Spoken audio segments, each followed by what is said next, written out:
पानी जिसके लाल लाल नाम है उसका सूरज लाल। चुटकी भैया फिर से रेड हो गए।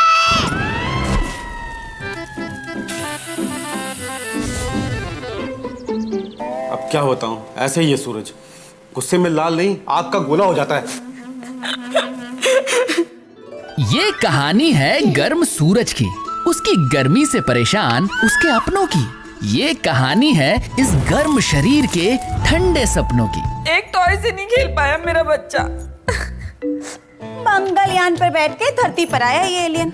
बाल देखे इसके लाल।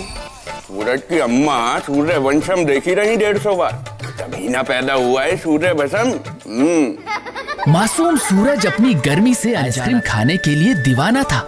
सॉफ्टी पकड़ता तो जल जाती और दूध की कुल्फी पिघल जाती।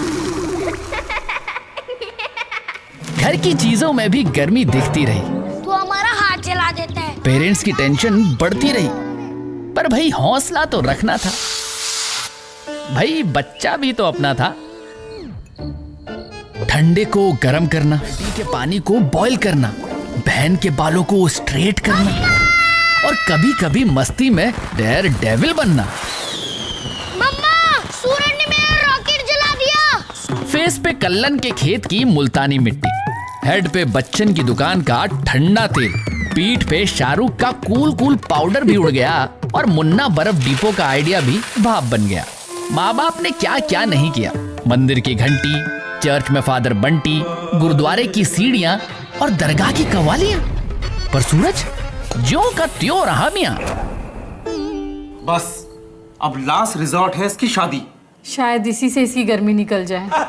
लड़की के घर चाय की चुस्की चल रही थी। सूरजमुखी शर्माते हुए भजिया तल रही थी। इतने में लड़की के पप्पा छिल्लर जी बोले, तो चक्रवर्ती साहब रिश्ता पक्का समझे? हाँ हाँ जरूर, पर हम आपको एक बात बताना तो भूल ही गए। चक्रवर्ती जी ने किया साइलेंट मोड। छिल्लर फैमिली के सामने की सूरज की गर्मी डाउनलोड। सुनकर छिल्लर जी फिर से बोले, बस इतनी सी बात।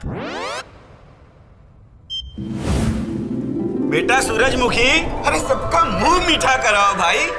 सूरजमुखी झट से कुल्फी ले आई, एक एक करके सबको थमाई। Thank you. ले लीजिए। बट इस बार सूरज की कुल्फी ना पिघल पाई और ये देख छुटकी चिल्लाई, मम्मा रिश्ता पक्का हो गया। सूरज वाकई चंगा हो गया। इस तरह हमारी ठंडी गरम स्टोरी का हैप्पी एंड हो गया।